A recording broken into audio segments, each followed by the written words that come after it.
What is a Apakah yang nation? dimaksud dengan bangsa? The Upaya attempt untuk to formally mendefinisikan define a bangsa secara nation formal as a sebagai political sebuah konsep concept politik dates dimulai back pada to tahun 1882 when French 1882 philosopher ketika and seorang filsuf historian dan sejarawan Ernest Prancis Renan Ernest Renan published his menerbitkan seminal esai essay penting titled yang What is berjudul a Apa Itu Nation? Bangsa? In this Dalam esai essay, ini, Renan Renan defines mendefinisikan the bangsa nation sebagai as a solidaritas berskala large-scale besar yang solidarity dibentuk oleh constituted by perasaan the akan feeling of pengorbanan yang telah sacrifices dilakukan di masa that one lalu made in the dan past pengorbanan and yang the akan vows that dilakukan one oleh is mereka yang separated terpisah to di make masa in the depan. future.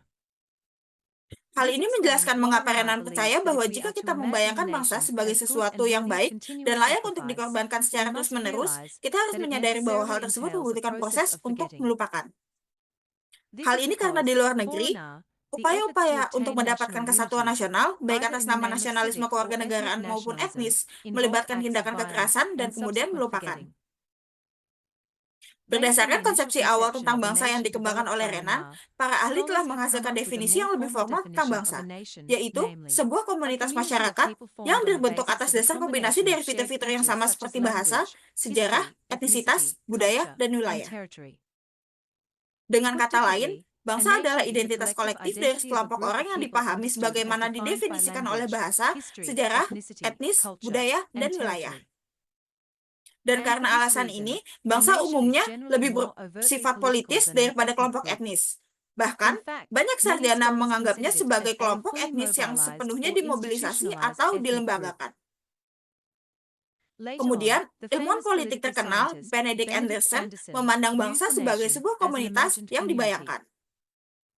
For Bagi Anderson, Anderson, the nation bangsa is an adalah komunitas imagined politik political yang dibayangkan community yang that secara is kulturer culturally imagined dibayangkan as both sebagai inherently sesuatu yang limited and secara sovereign. inheren terbatas dan berdaulat.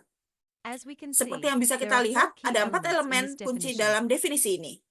Pertama, First, the bangsa nation is dibayangkan imagined hanya simply karena because anggota members of any bangsa particular tertentu nation tidak will akan never meet pernah most of bertemu their dengan fellow sebagian besar members, anggota yet in lainnya. the minds of Namun, each dalam lives the benak image of their masing-masing hidup communion. citra persekutuan mereka.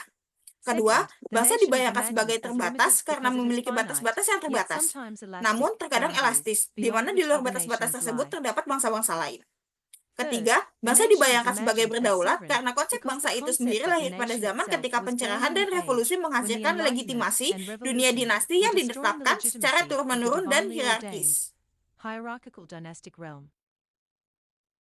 Finally, Akhirnya, the bangsa nation is dibayangkan imagined as sebagai a sebuah community komunitas karena because, terlepas regardless of dari the actual ketidaksetaraan inequality dan and exploitation eksploitasi that may yang mungkin prevail within terjadi di each, dalamnya, the bangsa nation is dibayangkan conceived as a sebagai deep, sebuah persaudaraan horizontal yang mendalam comradeship. dan horizontal. Sintaksis adalah hukum bahasa yang menentukan urutan kata dan struktur kalimat dasar dalam berbagai bahasa. Setiap bahasa memiliki sintaksis khusus yang memberitahu pembicara dan pendengar bagian kalimat mana yang harus didahulukan untuk membantu mereka memahami apa yang dikatakan. Ini adalah pedoman yang kita gunakan saat berbicara dan menulis sehingga kalimat dapat dimengerti dan koheren. Berhati-hatilah untuk tidak mencampur adukan sintaksis atau semantik dengan diksi. Keduanya merupakan tulang punggung konstruksi kalimat. Jadi, mari kita uraikan definisi-definisi ini. Sintaksis, seperti yang baru saja disebutkan, adalah urutan kata-kata dalam sebuah kalimat. Diksi adalah pilihan kata tertentu yang dimaksudkan untuk mengekspresikan makna tertentu. Semantik adalah makna yang disampaikan oleh kata-kata tertentu yang digunakan. Kami akan berfokus pada sintaksis untuk video ini. Dalam bahasa Inggris, ada urutan kata yang telah ditetapkan untuk sebagian besar jenis kalimat.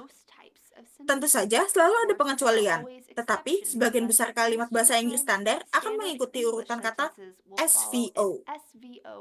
Subjek, kata kerja, objek. Seperti, anak laki-laki itu melihat keluar jendela. Dalam contoh kalimat ini, kita memiliki subjek, anak laki-laki, kata kerja, terlihat, dan objek di luar. Gambar ini adalah pohon sintaksis tata bahasa Inggris yang digunakan oleh para ahli bahasa untuk merencanakan struktur kalimat.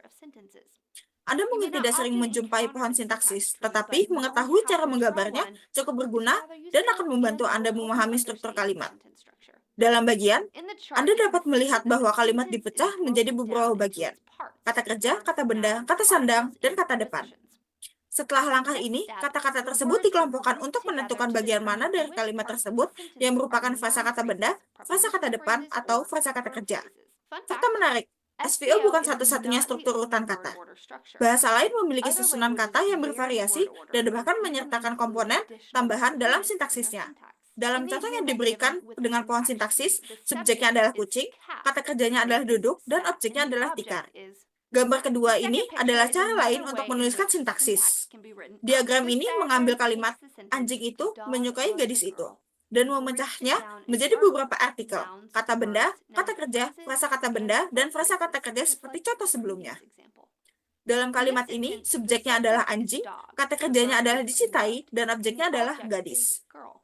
Sekali lagi, pohon sintaksis tidak dimaksudkan untuk mengintimidasi, tetapi digunakan untuk lebih memahami struktur kalimat dan untuk mengungkapkan tujuan setiap bagian dalam kalimat.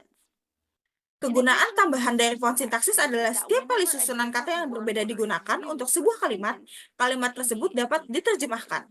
Misalnya, jika Anda mendengar sebuah kalimat dalam bahasa asing yang mengikuti urusan VSO atau variasi lainnya, membuat pohon sintaksis untuk kalimat tersebut dapat membantu Anda untuk meletakkan kata-kata dalam urutan SVO sehingga Anda dapat memahami apa yang dikatakan.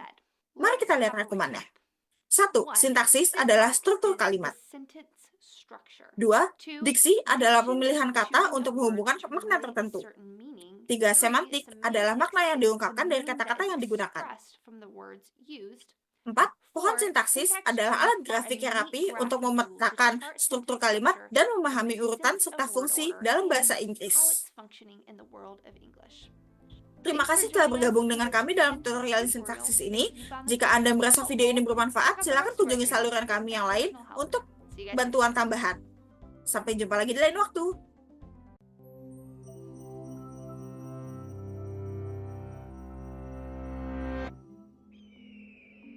Selama hampir 1 dekade, para ilmuwan mengejar sumber virus baru yang mematikan melalui gunung-gunung tertinggi dan gua-gua yang terpencil di Tiongkok. Mereka akhirnya menemukannya di sini, di dalam gua kelelawar Shito. Virus yang dimaksud adalah virus corona yang menyebabkan epidemi sindrom pernapasan akut yang parah, atau SARS, pada tahun 2003. Coronavirus adalah sekelompok virus yang diselimuti oleh paku-paku protein kecil yang terlihat seperti mahkota atau corona dalam bahasa Latin. Ada ratusan virus corona yang diketahui. 7 di antaranya menginfeksi manusia dan dapat menyebabkan penyakit. Coronavirus SARS-CoV menyebabkan SARS, MERS-CoV menyebabkan MERS, dan SARS-CoV-2 menyebabkan COVID-19.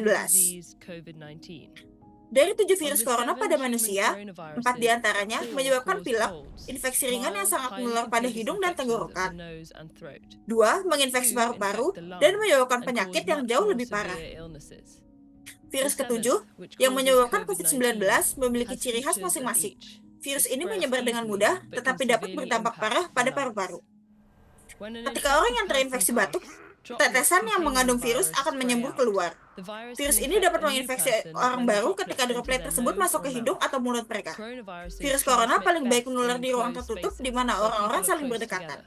Cuaca dingin membuat selubungnya yang halus tidak mengering, sehingga memungkinkan virus bertahan lebih lama di antara inang. Sementara paparan sinar UV dari sinar matahari dapat merusaknya. Variasi musiman ini lebih penting bagi virus yang sudah mapan. Namun, karena belum ada yang kebal terhadap virus baru, virus ini memiliki begitu banyak inang potensial sehingga tidak memerlukan kondisi ideal untuk menyebar. Di dalam tubuh, lonjakan protein tertanam di dalam sel inang dan menyatu dengannya sehingga memungkinkan virus untuk membajak mesin sel inang untuk mereplikasi gennya sendiri. Virus corona menyimpan gen mereka pada RNA. Semua virus adalah virus RNA atau virus DNA. Virus RNA cenderung lebih kecil, dengan lebih sedikit gen, yang berarti mereka menginfeksi banyak inang dan bereplikasi dengan cepat di dalam inang tersebut. Secara umum, virus RNA tidak memiliki mekanisme pengoreksian, sedangkan virus DNA memilikinya. Jadi, ketika virus RNA bereplikasi, kemungkinan besar terjadi kesalahan yang disebut mutasi. Banyak dari mutasi ini tidak berguna atau bahkan berbahaya, tetapi beberapa di antaranya membuat virus lebih cocok untuk lingkungan tertentu seperti spesies inang baru. Epidemi sering terjadi ketika virus berpindah dari hewan ke manusia. Hal ini terjadi pada virus RNA yang menyebabkan epidemi Ebola, Zika, dan SARS, serta pandemi COVID-19. Setelah berada di dalam tubuh manusia, virus masih bermutasi. Biasanya tidak cukup untuk menciptakan virus baru, tetapi cukup untuk menciptakan variasi atau strain dari virus lainnya. Virus corona memiliki beberapa perbedaan utama dari kebanyakan virus RNA. Virus ini merupakan salah satu yang terbesar, yang berarti mereka memiliki gen paling banyak. Hal ini menciptakan lebih banyak kesempatan untuk mutasi yang berbahaya. Untuk mengatasi resiko ini, virus corona memiliki fitur unik, enzim yang memeriksa kesalahan replikasi dan memperbaiki kesalahan. Hal ini membuat virus corona jauh lebih stabil, dengan tingkat mutasi yang lebih lambat daripada virus RNA lainnya. Meskipun hal ini mungkin terdengar menakutkan, laju mutasi yang lambat sebenarnya merupakan tanda yang menjanjikan dalam hal melucuti virus ini. Setelah infeksi, sistem kekebalan tubuh kita dapat mengenali kuman dan menghancurkannya lebih cepat jika mereka menginfeksi kita lagi, sehingga tidak membuat kita sakit. Tetapi mutasi dapat membuat virus kurang dikenali oleh sistem kekebalan tubuh kita sehingga lebih sulit dilawan. Mutasi juga dapat membuat obat dan vaksin menjadi kurang efektif, karena obat dan vaksin tersebut dirancang secara khusus untuk satu virus. Itulah mengapa kita membutuhkan vaksin flu baru setiap tahun. Karena virus influenza bermutasi dengan sangat cepat sehingga jenis baru terus bermunculan. Laju mutasi virus corona yang lebih lambat berarti sistem kekebalan tubuh, obat-obatan, dan vaksin kita mungkin dapat mengenalinya lebih lama setelah terinfeksi dan karenanya melindungi kita dengan lebih baik. Namun, kita tidak tahu berapa lama tubuh kita tetap kebal terhadap virus corona yang berbeda. Tidak pernah ada pengobatan atau vaksin yang disetujui untuk virus corona. Kami belum berfokus pada pengobatan yang menyebabkan pilek, dan meskipun para ilmuwan mulai mengembangkan pengobatan untuk SARS dan MERS, epidemi ini muncul sebelum pengobatan tersebut menyelesaikan uji klinis. Ketika kita terus merambah habitat hewan lain, beberapa ilmuwan mengatakan bahwa virus corona baru yang berpindah ke manusia tidak dapat dihindari. Namun, jika kita menyelidiki hal-hal yang tidak kita ketahui ini, hal tersebut tidak akan menghancurkan.